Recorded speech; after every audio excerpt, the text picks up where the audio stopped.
ஒரு நாயான நாய்க்கு ஏழைய வாடு ஒன்றடியில் இருக்கு.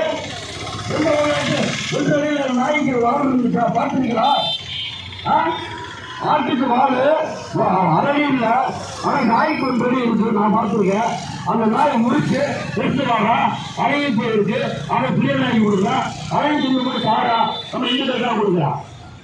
ரெண்டு அண்ணா வச்சிருக்கான். ஒரு அண்ணா முஸ்லீமுக்கு, இன்னொரு அண்ணா இந்துக்களுக்கு. ஊதி போயிட்டு போனா அதை கற்பனை மாத்திரம் கூட கொடுக்குறா. ஒரு புத்தகம் கூட புள்ள பார்க்க மாட்டேங்குது. ஏன்டா புள்ள பார்க்க மாட்டேன் வீட்டை சொன்னா இருக்குது. கிறிஸ்தவ அமைப்புக்குள்ள குடுக்கிற பேர்ல பொம்பளை கூட விவசாயி விட்டாங்க.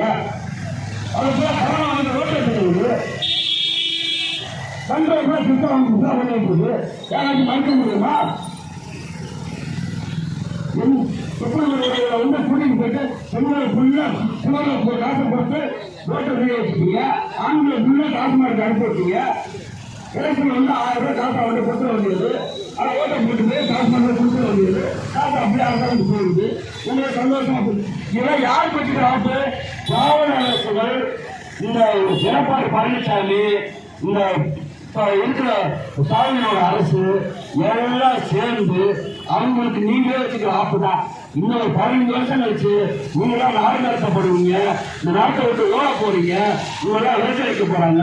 நீங்க கஷ்டப்பட்டு கொண்டு அடிச்சு சேர்த்து வைக்கிற சொத்தை எல்லாம் வகுப்பாடுறதுக்கு தான் போட்டுது. நீங்க எழுதி வச்சுக்கங்க. இன்னைக்கு நாங்கள் கட்டணம் தரலாம். ஆனா கண்டிப்பாக இந்த நாடு நாசமா போவதற்கு இந்த திராவிட மாடல் அரசு துணை போகுது.